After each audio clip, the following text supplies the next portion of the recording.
बूढ़े गिद्ध की सलाह, जीवन की सबसे प्रेरणादायक कहानी। आइए जानते हैं इस कहानी के माध्यम से।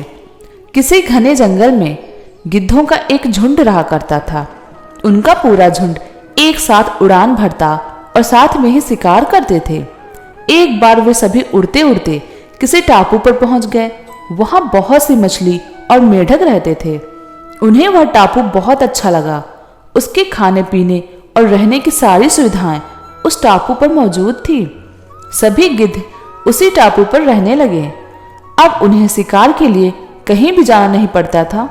सभी बिना किसी मेहनत के भरपेट भोजन करते और उस टापू पर जीवन जीने लगे।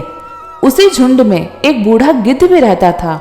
वह बूढ़ा गिद्ध यह सब देख रहा था और परेशान रहता था। उसे अपने साथियों की आलस भरी दशा देखकर चिंता होने लगी। वो सभी गिद्धों को कई बार चेतावनी भी देता कि मित्रों, हमें फिर से शिकार के लिए उड़ान भरनी चाहिए ताकि हम अपना शिकार करने की कला को और भी मजबूत बनाए रख सकें। अगर ऐसे ही आलस करेंगे तो एक दिन हम शिकार करना भूल जाएंगे। इसलिए हमें जल्दी ही अपने पुराने जंगल में वापस जाना चाहिए। उस बूढ़े गिद्ध की सलाह सुनकर सभी गिद्ध हंसने लगे।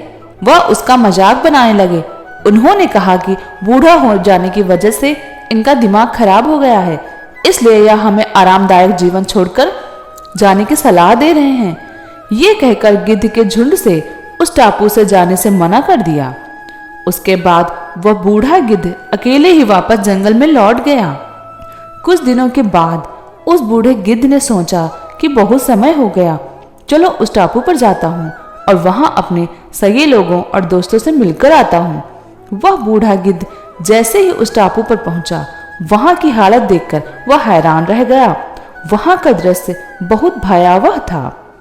उस टापू पर मौजूद सभी गिद्ध मर चुके थे। वहां पर सिर्फ उनकी लाशें पड़ी थी। तभी उसे कोने में एक घायल गिद्ध दिखाई दिया। वह उसके पास गया और वहां की हालत के बारे में पूछा। उसने बताया कि कुछ दिन पहले इस टापू पर चीतों का एक झुंड आया था।